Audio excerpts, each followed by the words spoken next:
نحمده ونصلي ونسلم على رسوله الكريم اما بعد فاعوذ باللہ من الشیطان الرجیم بسم اللہ الرحمن الرحیم۔ آج ہم سورۃ البقرہ کی آیت نمبر 170 اور 171 پڑھیں گے۔ اس سے پچھلی آیات میں اللہ تعالیٰ نے حکم ارشاد فرمایا تھا کہ اللہ تعالیٰ نے جو چیزیں حلال اور طیب کی ہیں وہ تمہارے لیے کھانا جائز ہے، تم ان کو کھاؤ، کسی کے کہنے پر اس کو حرام نہ سمجھو اور کسی حرام کردہ چیز کو کسی کے کہنے پر حلال نہ سمجھو۔ تو اس آیت میں اللہ تعالیٰ نے ارشاد فرمایا کہ جب ان لوگوں کو کہا جاتا ہے کہ جو اللہ نے تمہارے لیے حلال کیا ہے، جو اللہ نے تمہارے لیے نازل کیا ہے، تم اس کی اتباع کرو، تو وہ اللہ کی نازل کردہ چیزوں کو چھوڑ دیتے ہیں اور وہ کہتے ہیں کہ ہم اپنے آباء و اجداد کے طریقہ پر چلیں گے۔ تو اللہ تعالیٰ نے اس بات سے منع فرمایا کہ تم اپنے جاہل، بے عقل اور گمراہ آباء و اجداد کے طریقہ کو چھوڑ کر جو اللہ نے ہدایت نازل کی ہے تم اس کی پیروی کرو۔ اور دوسری بات یہ کہ اللہ تعالیٰ نے ان لوگوں کی مثال کہ جو لوگ حق کے نازل ہونے کے بعد بھی حق کو قبول نہیں کرتے، تو ان کی مثال اللہ تعالیٰ نے جانوروں کے ساتھ دی ہے، جو یہاں پر دوسری آیت کے اندر بیان کیا گیا ہے۔ ترجمہ دیکھتے ہیں۔ وَإِذَا، اور جب قیل لَهُمْ، کہا جاتا ہے ان سے، اتبعوا، تم پیروی کرو، ما انزل اللہ، جو نازل کیا اللہ نے، قالوا، تو وہ کہتے ہیں، بلکہ نتبع، ہم چلیں گے، ما، جس پر، الفینا، ہم نے دیکھا، علیہ، اس پر، آباءنا، اپنے آباء و اجداد کو۔ اولو کانا، اگرچہ ہو، آباؤہم، ان کے آباء و اجداد، ان کے باپ دادا، لا یعقلون شیئا، نا عقل رکھتے کچھ بھی، ولا یہتدون، اور نہ ہی وہ ہدایت یافتہ ہوں۔ تو اللہ تعالیٰ نے یہاں پر ان کا پورا مکالمہ ذکر کر دیا ہے کہ جب ان کو کہا جاتا ہے کہ جو کچھ اللہ نے نازل کیا ہے تم اس کی پیروی کرو، تم اس کو حلال سمجھو، تم اس کو حرام سمجھو جو اللہ نے نازل کیا۔ قرآن مجید کے اندر ایک جگہ پر اللہ تعالیٰ نے ارشاد فرمایا کہ اتخذوا احبارہم ورہبانہم اربابا من دون اللہ، کہ ان لوگوں نے اپنے آباء و اجداد کو اللہ کو چھوڑ کر رب بنا لیا۔ تو کچھ نصارہ ایسے تھے جو مسلمان ہوئے اور پھر وہ رسول اللہ صلی اللہ علیہ وسلم کے پاس آئے اور انہوں نے کہا کہ یا رسول اللہ صلی اللہ علیہ وسلم، قرآن تو یہ کہتا ہے کہ تم نے اپنے آباء و اجداد کو رب بنا لیا تھا، ہم نے تو ان کو رب نہیں بنایا تھا۔ تو رسول اللہ صلی اللہ علیہ وسلم نے فرمایا کہ کیا تم ان کے حلال کردہ چیزوں کو حلال نہیں سمجھتے تھے؟ کہا جی ہاں بالکل۔ کیا تم ان کی حرام کردہ چیزوں کو حرام نہیں سمجھتے تھے؟ کہا کہ بالکل۔ آپ نے فرمایا کہ یہی تو رب بنانا ہے، یہی تو رب بنانا ہے۔ تو جب ان سے یہ کہا جاتا تھا کہ ان چیزوں کو چھوڑ دو کہ جو تمہارے باپ دادا نے جن کو حلال کیا، باپ دادا نے جن کو حرام کیا، تو وہ کہتے تھے کہ نہیں، ہم تو اسی کی پیروی کریں گے، بل نتبع ما الفینا علیہ آباءنا، ہم تو اسی پر چلیں گے جس پر ہم نے اپنے باپ دادا کو دیکھا۔ تو یہاں پر ایک بہت بڑی غلطی کی جاتی ہے کہ علماء امت محمدیہ، ائمہ مجتہدین، ان کے بارے میں یہ آیات اور اس طرح کی دوسری آیات ان کے بارے میں بیان کی جاتی ہیں کہ جب ہم ان کو کہتے ہیں کہ تم اللہ کے نازل کردہ دین پر چلو، تو وہ کہتے ہیں کہ نہیں، ہم تو اپنے امام کی بات مانیں گے۔ تو پہلی بات تو یہ ذہن میں رکھیں کہ قطعاً ایسا نہیں ہے کہ اللہ کا نازل کردہ دین اور ہو اور ائمہ مجتہدین نے کچھ اور دین بیان کیا ہو، قطعاً ایسا نہیں ہے۔ اور دوسری بات یہ کہ اس کا مطلب یہ نہیں ہے کہ اگر باپ دادا اللہ کا نازل کردہ ہوا دین ہی بتائیں تو تم اس کو بھی نہ مانو، بلکہ ہر عقل والا آدمی یہ بات سمجھتا ہے کہ جب اس کو کوئی مسئلہ درپیش ہوتا ہے تو وہ اپنے سے زیادہ عقل والے، اپنے سے زیادہ تجربے والے آدمی کے پاس جاتا ہے، اس سے سیکھتا ہے۔ تو اسی طرح دین اور شریعت کا معاملہ بھی ہے۔ ہر آدمی وہ قرآن فہمی نہیں کر سکتا، ہر آدمی قرآن کھول کر بیٹھ جائے اور وہ اپنے مسائل خود تلاش کرنا شروع کرے۔ ہر آدمی جو ہے وہ حدیث کی کتابیں کھول لے اور اپنا مسئلہ جو اس کو پیش آئے اس کو خود کھول کر اس کو بیان کر دیکھنا شروع کر دے۔ اس طرح تو کوئی آدمی بھی وہ اپنے ساری زندگی کے مسائل خود حل نہیں کر سکے گا۔ تو اس کے لیے پھر یہ ضروری ہوتا ہے کہ جو علماء امت، فقہاء، ائمہ مجتہدین ہیں، تو انہوں نے جو ہمارے لیے مسائل کو بیان کر دیا وہ ہمارے لیے آسان کر دیا، اور انہوں نے وہ مسائل وہ شریعت محمدی کی روشنی کے اندر ہی بیان کیے ہیں۔ اور یہ بات کہنا کہ علماء امت، فقہاء اور مجتہدین کی پیروی چھوڑ دو، ان کی تقلید چھوڑ دو، وہ دو وجہ سے غلط ہے۔ ایک بات تو یہ کہ اللہ تعالیٰ نے ان لوگوں کے لیے یہ بات فرمائی ہے کہ لا یعقلون شیئا ولا یہتدون، کہ ان کے آباء و اجداد وہ تو کوئی عقل اور شعور نہیں رکھتے تھے، نہ ہی وہ ہدایت یافتہ تھے۔ ائمہ مجتہدین کے بارے میں مخالفین بھی یہ بات سمجھتے ہیں کہ وہ بڑے علماء تھے،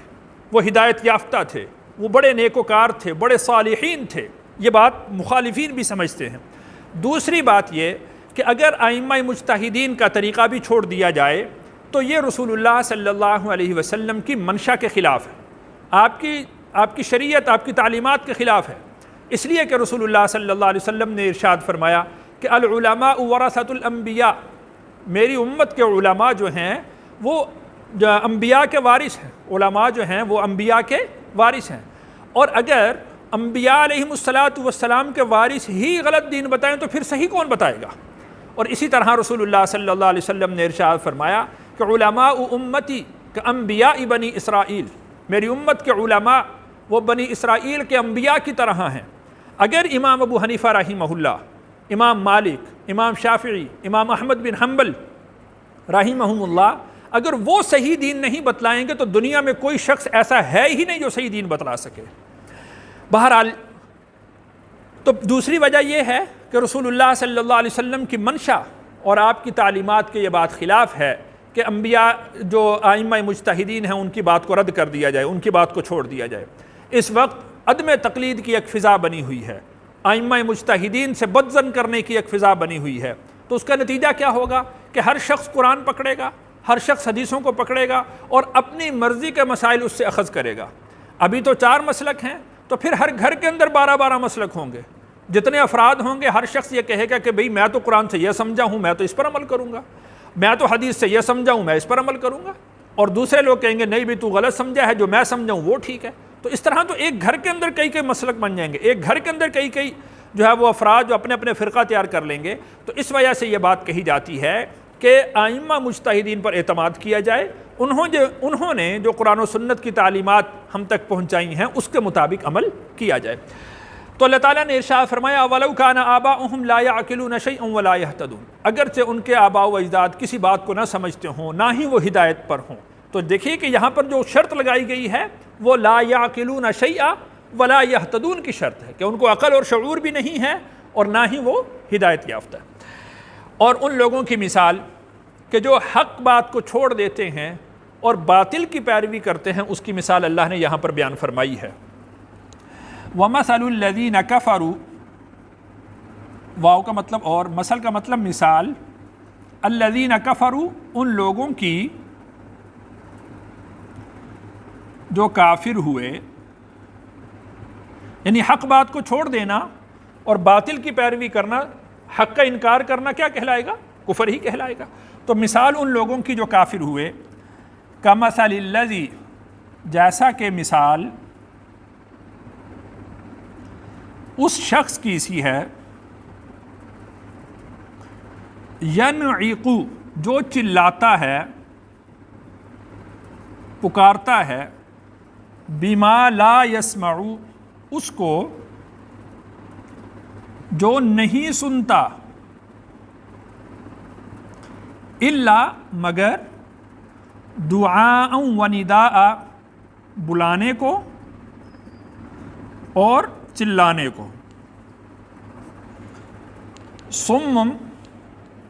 بہرے ہیں، بکم گنگے ہیں، عمیٌ اندھے ہیں، فہم لا یعقلون پس وہ سمجھتے نہیں۔ تو یہاں پر اللہ تعالیٰ نے مثال بیان کی ہے ان لوگوں کی جو حق بات کا انکار کرتے ہیں اور باطل کی پیروی کرتے ہیں۔ تو ان کی مثال یہ ہے کہ جیسا کہ ایک شخص ہے وہ بھیڑ بکریوں کو چرا رہا ہے۔ اب یہ شخص جب بھیڑ بکریاں دور چلی جاتی ہیں تو یہ ان کو بلاتا ہے، ان کو پکارتا ہے، اور بھیڑ بکریاں صرف وہ اس کی کسی بات کو سمجھ نہیں سکتی۔ جب یہ بھیڑ بکریاں اس کے قریب آ جائیں تو یہ ان کو سمجھانا شروع کر دے کہ بھائی تم دور نہ جایا کرو، دور بھیڑیا ہوتا ہے، دور جانے سے تمہیں نقصان ہو سکتا ہے، تم گم ہو سکتی ہو۔ تو یہ اس کا سمجھانا ان بھیڑ بکریوں کو کوئی فائدہ مند ہے؟ کوئی فائدہ نہیں دے سکتا۔ تو اللہ تعالیٰ نے کافر لوگوں کی یہ مثال بیان فرمائی ہے کہ مثال ان لوگوں کی جو کافر ہوئے، اس شخص کی مثال ہے جو چلاتا ہے ایسی چیز کو، لا یسمعو جو نہیں سنتی مگر